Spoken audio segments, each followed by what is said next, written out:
Hugo et Lyséa dans le monde des dinosaures.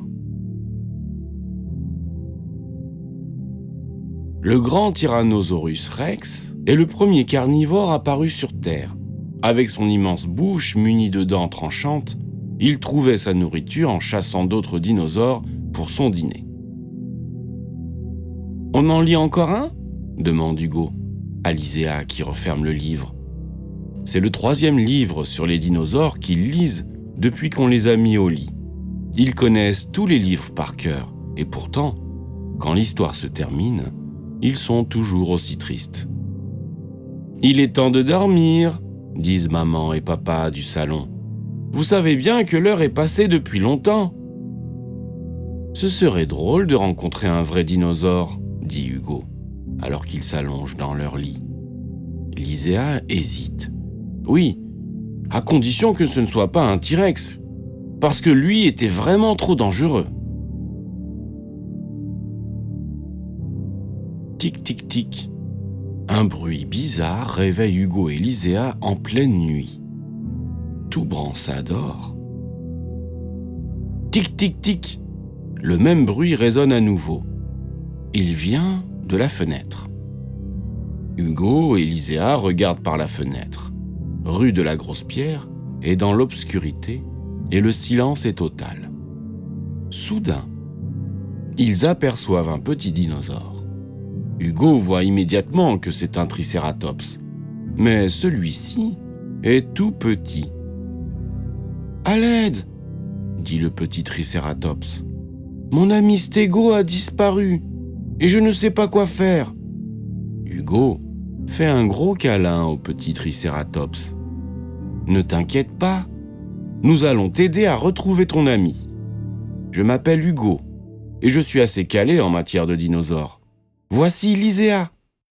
Elle est très douée pour retrouver toutes sortes de choses. »« Comment t'appelles-tu » demande Lyséa.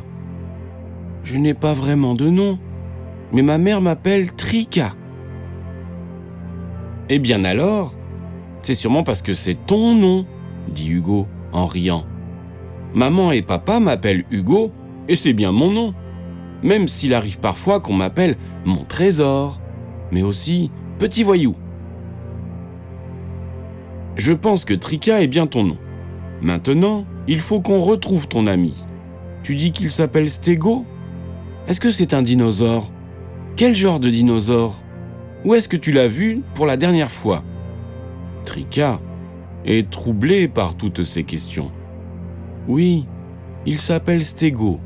C'est un stégosaure. La dernière fois que je l'ai vu, il était là-bas. »« On a besoin d'un ptérosaure, » dit Hugo. « Avec lui, on pourra aller voler très haut et observer toute la prairie. Ça nous permettra peut-être de retrouver Stégo. »« C'est une excellente idée. Je sais à qui on peut demander, » dit Trika. Hugo et Lyséa reconnaissent tout de suite les ptérosaures. Quand on voit les grandes ailes qu'ils ont à la place des bras, on ne peut pas se tromper. L'un d'eux est installé sur une pierre. Il est en train de pêcher un poisson avec son long bec. « C'est ceux qui ont un nom bizarre, » dit Lyséa. « Un nom qui commence par un « P » qu'on entend à peine. »« Ptéranodon, » répond Hugo. Et juste à ce moment, l'un d'eux lève la tête. « Bonjour, Trika. »« Bonjour, » répond Trika. « Je te présente Hugo et Lyséa. Ils m'aident à retrouver Stégo. Il a disparu ? Je veux bien vous aider dans vos recherches. Sautez sur mon dos. On va voler aux alentours pour essayer de le retrouver. »« Tu es sûr que l'on peut monter tous les deux sur ton dos ?» demande Lyséa, tandis qu'il se hisse sur son dos. Quelques instants plus tard, il plane au-dessus de la prairie, très haut dans le ciel. Assis sur le dos du ptérosaure, Hugo et Lyséa se rendent soudain compte qu'ils viennent de faire un voyage de millions d'années dans le temps. Ils ne voient plus rue de la Grosse-Pierre.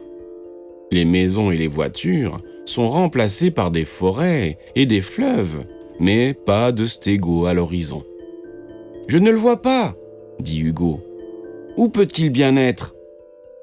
Si on ne le voit pas en volant si haut, c'est sans doute parce qu'il se trouve dans un endroit qu'on ne peut pas voir du ciel, dit Lyséa.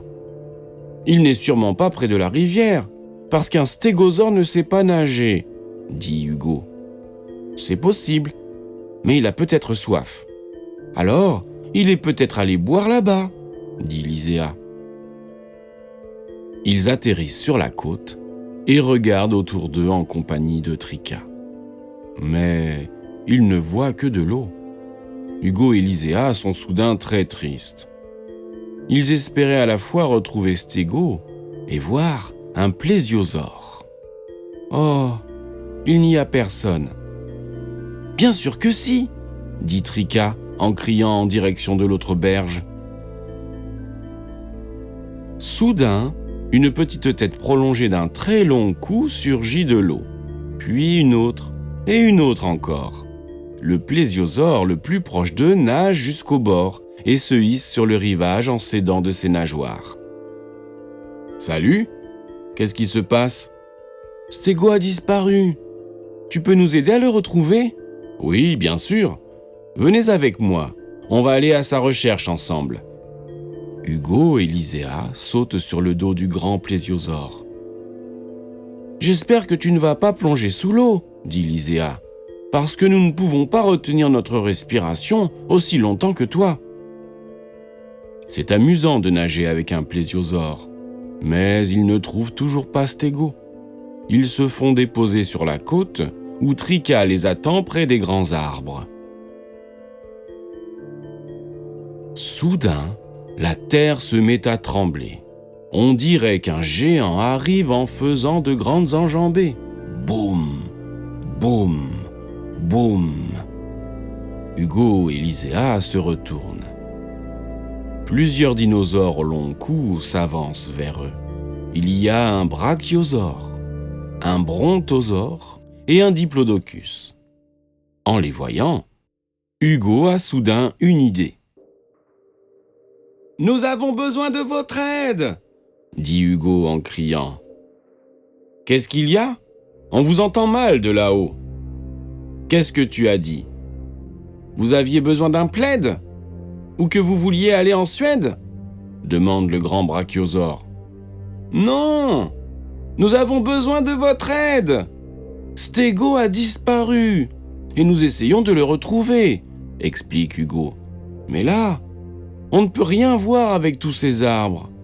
Tu peux nous soulever ? » « Eh bien, c'est ce que j'appelle utiliser sa tête, » dit le grand brachiosaure, tout en soulevant Hugo et Lyséa au-dessus des arbres. Hugo et Lyséa scrutent l'horizon. Mais Stégo n'a pas l'air d'être là. Par contre, ils remarquent qu'il y a des trous dans la montagne. « C'est là qu'il faut chercher. Je suis sûr que Stégo est là-bas. On a vraiment de la chance que l'un des plus grands dinosaures du monde soit passé par là et accepte de nous aider, » dit Hugo. « dit le grand brachiosaure, le museau plein de feuilles. « Pardon, j'adore les feuilles, alors j'ai eu envie de prendre un petit goûter. Vous avez vu ce que vous vouliez ? » « Ça va prendre une éternité, » dit Hugo, d'un air déçu, quand ils arrivent devant une grotte. « Pas forcément, si on vous aide, » dit une voix derrière eux. Hugo et Lyséa se retournent et voient 3 vélociraptors qui se tiennent derrière eux. Ils se sont soudain beaucoup rapprochés. « Vous êtes des raptors ?» dit Lyséa. « Ne t'inquiète pas, ce sont mes amis, » dit Trika. À ces mots, Hugo et Lyséa poussent un soupir de soulagement. « C'est exact. Laissez-nous inspecter ce trou. Je vous assure que ça va aller vite. » Les raptors se lèvent et, s'aidant de leurs griffes pointues, ils s'agrippent à la paroi rocheuse. Sans que personne n'ait le temps de le remarquer, ils ont déjà disparu dans le trou. Quelques instants plus tard, les enfants entendent l'un d'eux crier « Je l'ai retrouvé !» Hugo, Lyséa et Trika courent aussi vite qu'ils peuvent dans la direction du bruit. Et c'est bien vrai. Les raptors ont trouvé Stego. Il y a juste un petit problème. « Je vais bien, mais je ne peux pas sortir de là », dit Stego de l'intérieur. Ils arrivent juste à apercevoir une petite tête, car un gros arbre bloque l'entrée. « Cet arbre est trop grand pour qu'on puisse le déplacer. Il faut que quelqu'un nous aide, » dit Trika. « Je m'en charge, » dit l'un des raptors. « Attendez ici. » Peu après, il revient avec un T-Rex aux immenses dents acérées. Hugo et Lyséa pâlissent. « Il va nous manger !» Le grand T-Rex a l'air fort mécontent. « Vous mangez ? Il y a trop peu de viande sur vos pauvres os. D'ailleurs, j'aimerais mieux un gâteau. Pourquoi avez-vous besoin d'aide ? » Stego est bloqué derrière cet arbre et on n'arrive pas à le sortir de là, explique Trika. Je vais vous arranger ça en un clin d'œil, dit le grand T-Rex. Le tyrannosaure ouvre son immense mâchoire et hop, il réussit à se saisir de l'arbre. Avant même que les enfants aient le temps de réaliser ce qui se passait, le grand T-Rex a soulevé l'arbre qui bloquait l'entrée de la grotte et Stego peut enfin en sortir. Tout le monde pousse des cris de joie. « Je suis vraiment contente que vous ayez accepté de m'aider à retrouver Stego, » dit Trika. Stego approuve de la tête. Lui aussi est content. Lyséa se dirige vers l'arbre où une dent de tyrannosaure est restée coincée. « Regarde, tu as perdu une dent, » dit-elle au grand tyrannosaure Rex. « Tu peux la garder, mon ami. J'en ai 60 comme celle-là. Alors tu imagines bien qu'il m'en reste encore quelques-unes. » Maintenant, je crois que nous aussi, nous allons nous coucher. Mais je ne sais pas comment nous allons rentrer à la maison d'ici, dit Hugo. Vous n'avez qu'à prendre le taxi T-Rex, dit Trika. Ils font une grosse bise à Trika et montent sur le dos du grand T-Rex. Alors qu'ils disparaissent à toute vitesse, ils ont juste le temps de faire un au revoir de la main. « Oh, ça va être long ?» demande Hugo en bâillant. Avant qu'il obtienne une réponse, il dort comme un ange, tout comme Lyséa. Ils sont réveillés par maman et papa qui préparent le petit déjeuner dans la cuisine. « Bonjour les enfants, c'est l'heure de se lever », disent maman et papa. Hugo et Lyséa se lèvent d'un bond et se précipitent à la fenêtre. Il n'y a aucun dinosaure sur le trottoir d'en face. Seulement Bransa, qu'ils connaissent trop bien. Hugo dit « J'ai fait un rêve fantastique. J'ai rêvé que nous aidions un tricératops à retrouver son ami. J'ai fait le même rêve. Et à la fin, on nous donnait une dent de T-Rex, dit Lyséa. Heureusement que ce n'était qu'un rêve, remarque Hugo. Soudain, ils découvrent une grande dent de tyrannosaure par terre, près de leur lit. Hugo et Lyséa se regardent, les yeux écarquillés et la bouche bée.